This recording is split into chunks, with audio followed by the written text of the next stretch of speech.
Hello everybody, it's your boy again, Shady, one and only, and you're welcome back to my channel.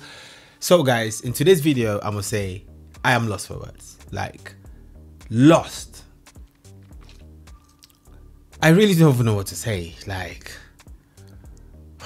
I sat down in sheer disbelief at the footage that I saw.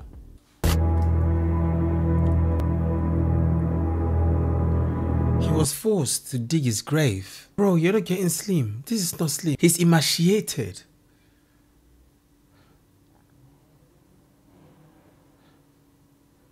I mean, like, this is beyond horrific. I don't know how, how human beings can do this to other humans.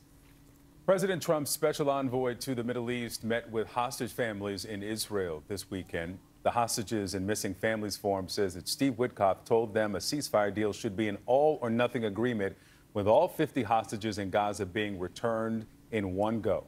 Exactly. You want to end the war? You want to free Palestine? That's it. Free the hostages, free the people, free your country, free everybody, free the whole world, free us from, being scared everywhere. Okay? Free the hostages. Make life simple. That is common sense. Where has common sense gone in this whole world? Where has it gone?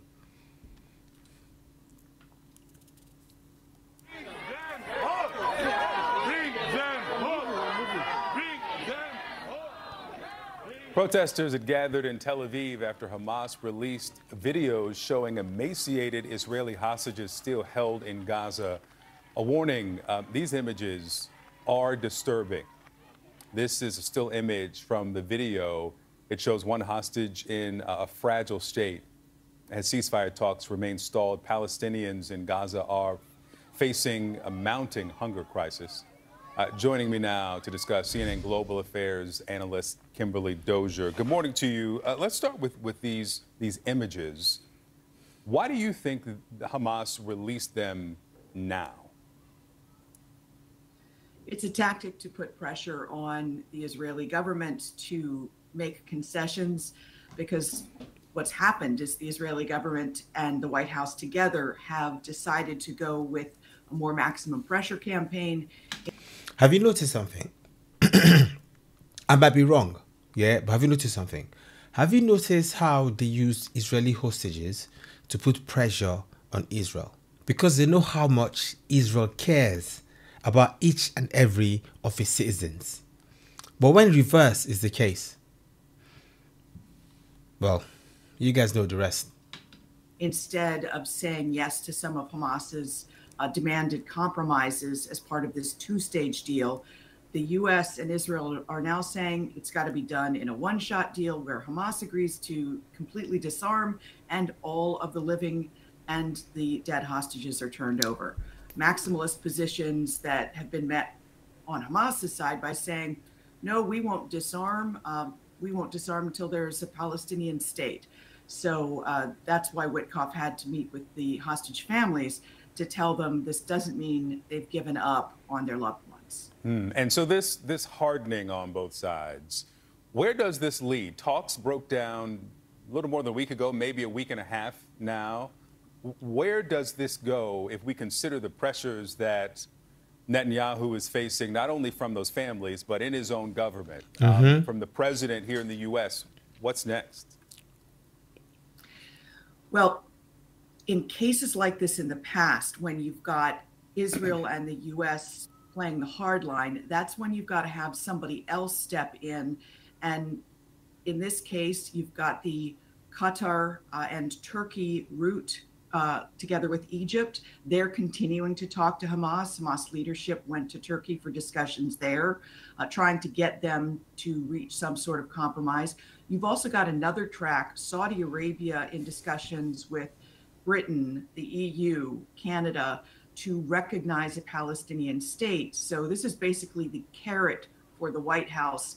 Saudi Arabia is saying, if you want your Nobel Prize, if you want peace in the Middle East and to expand the Abraham Accords, President Trump, you've got to back a Palestinian state, which the current Israeli government doesn't want. So that's the different tracks that are trying to break the deadlock. But the parties are hardening their positions. And for now, that means continued fighting on the ground.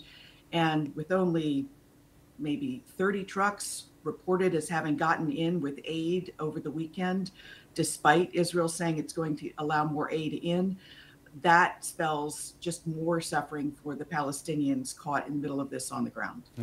So this meeting. You know, every nation just needs to love its citizens. All right, people just need to love their children more than they hate their enemies. Okay, because at the end of the day, when you fight a war, you're meant to fight a war to protect your own. But if in fighting the war, you're fighting it not even caring about your own, then what kind of war is that? Like, what do you aim to achieve with that type of war? You fight a war sacrificing your people. Is that a war?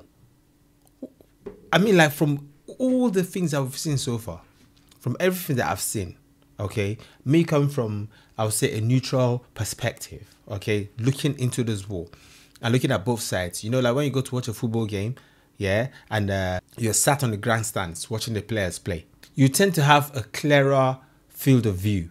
Based on every fact that I've seen, Israel cares about their people. Or, for those that don't believe, Israel have shown that they care about each of their people. And they're fighting so hard to get their hostages back. They've always said, free our hostages, this war will end.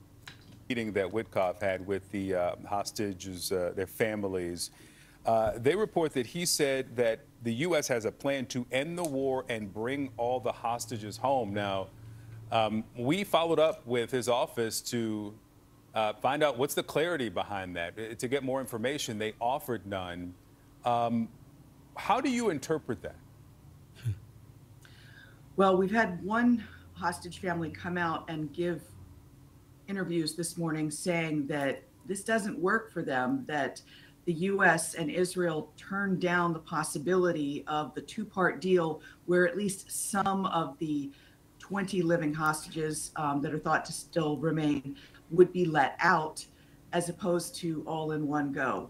Basically, WIKTOFF was trying to tell the hostage families, we haven't given up on you. We're putting maximum pressure on Hamas to get everybody out. And you had families of, for instance, some of the people whose photos have been released saying they don't have a lot of confidence in this. At least if they'd gone with the other plan, there'd be a 60-day schedule and light at the end of the tunnel for some of the families. So a lot of frustration and fear from them. The UK, France, Canada now say that they will recognize a Palestinian state next month if the fighting has not stopped by then. That's crazy. Is that creating any additional pressure on either Israel or the U.S.? Absolutely. It does send a strong signal, but when you talk to close watchers of the conflict, they say, you know, if you want to hit the Netanyahu government, you've got to hit them with things like economic sanctions. Europeans do a lot of trade. They're Israel's largest trading partner, but they haven't threatened to touch that yet. And when you look at it from Netanyahu's point of view, he has to have his back against the wall to step away from fighting in Gaza, because right now he's got a minority government. Two major religious parties left his government over the summer. So the ultra-nationalists in his government are the ones holding it together. They want the West Bank and Gaza to be re-annexed by Israel. If Netanyahu is perceived as going against their will in any way, he's going to find himself with even less power and likely triggering elections. All right. Kim Dozier, good to see you this Sunday. Thank you. The U.S. Special Envoy to the Middle East meeting with families of the hostages held in Gaza. Steve Witkoff told the families his first priority is getting the hostages released all in one group. That's according to the Hostages and Missing Families Forum. As demonstrators protested in Tel Aviv, outrage has grown over the video of Hamas they released of one of the hostages. And we got to warn you that this video is disturbing. It shows one of the hostages in a very delicate state, clearly emaciated. We're deliberately not showing the full video, but his family approved this image being released. CNN reporter Barbie Latino joins us now with more. So there is mounting pressure on the prime minister there to bring these hostages home. What do you know? Yo, I'm telling you, this is beyond barbaric, you know. Think of the emotional trauma. Now, not just him. Think of his family. Think of how the family will feel seeing their own brother, seeing their own son. How would you feel if that was your own person? How would you feel if that was your family member? That was your best friend? I mean, even if that was my enemy, I'll be devastated. I don't want anything like this to happen even to an enemy. Okay? Even to an enemy. Yeah, you know, I mean, there are still 50 hostages, of which only 20 are thought to be alive. And so it's a very delicate situation. And you can just imagine the angst those families of those missing hostages, especially those who think their loved ones are alive, yes, are going through when they see these images. Now, we've seen so many images of the starving children and the starving Gazans. And now to see this, it just puts added pressure both on the Israeli government, but also on the U.S. government, because a lot of people think that President Donald Trump does have some power to persuade Benjamin Netanyahu to do something. Now, Steve Witkoff, as you said, said really wants to bring these hostages home. He met with the hostage families for about 3 hours on Saturday. He also spent 5 hours in Gaza on Friday, and he went to one of the U.S. Israeli distribution centers. This is one of these aid centers where so many people in Gaza have been killed and injured as they wait for aid. It's a complicated situation, but seeing this image of this hostage has made it a lot more painful for those families. Absolutely. Understandably. Barbie Latson-Ado for us there. Thank you so much. Not knowing if they're alive is more painful than knowing that they're dead. You don't even know if they're alive. You just have hopes. You'll be having nightmares upon nightmares. This is so unfair. If maybe I was Hamas, right? I'm just trying to think. If I was Hamas and I care about my people, my solution would be free the hostages so my people won't go through all this pain. Maybe the deal our broker will be like, free my own prisoners in your country and take back all your hostages. War is over.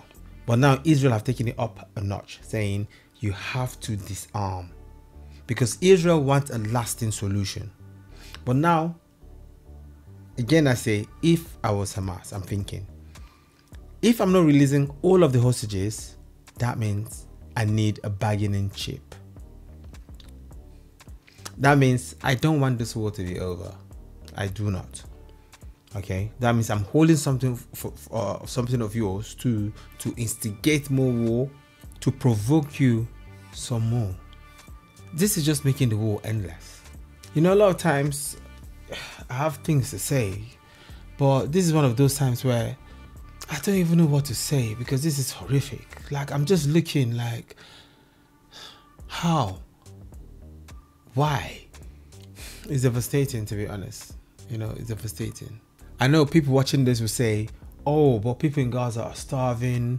Israel is starving them. Israel is killing them. But people will not sit down and think.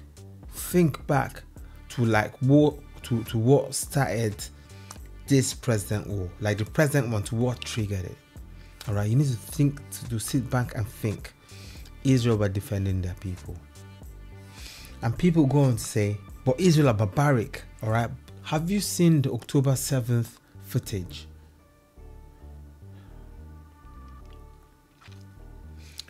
Trust me, if Israel had committed the atrocities of October 7th on the people there in Palestine or in Gaza or West Bank or wherever, the whole world would have been on fire. Fire, fire, fire. Okay, but Israel being on the receiving end, yeah, that's why it's still, going on like this, and people still condemning Israel. That's not even what makes it bad. What makes it bad is how people are targeting Israelis and Jews. Like, Israelis and Jews in diaspora, what have they got to do with the war? This is a war of politics. This is a war of the governments. Leave the people out of it. You will say, oh, Israel is starving Gazans, okay? Like now, not being on any side, yeah, but just thinking logically. If someone feeds you, this person takes care of you, are you going to kill them? Are you going to attack them? Are you going to hurt them? Are you going to bite the hand that feeds you? I've never heard of a war where the world demands an enemy to feed the other enemy that they're fighting. In which war have you ever heard that? That is so very weird. That is one. Two, you say Israel is starving Gazans. If I was like a leader of Gaza, I know that my livelihood depends on this country. I'll find a way that we can have a solution. We need to find an amicable solution, because in life, at the end of the day, everything comes back to compromise. You have to compromise. You cannot have what you want 100%. It's not possible. You have to come halfway. You have to show effort. 2005, Israel gave up Gaza, no? But then what happened? And people are saying, oh, Israel, stop arming Israel. But think about this. If Israel has no arms, if Israel didn't have the Iron Dome, if Israel didn't have it, there'll be no Israel. On the other hand, if on the other side, let's say before October 7th now, if Hamas had no weapons, nothing at all, what do you think would have happened? Let me know what you think in the comment section.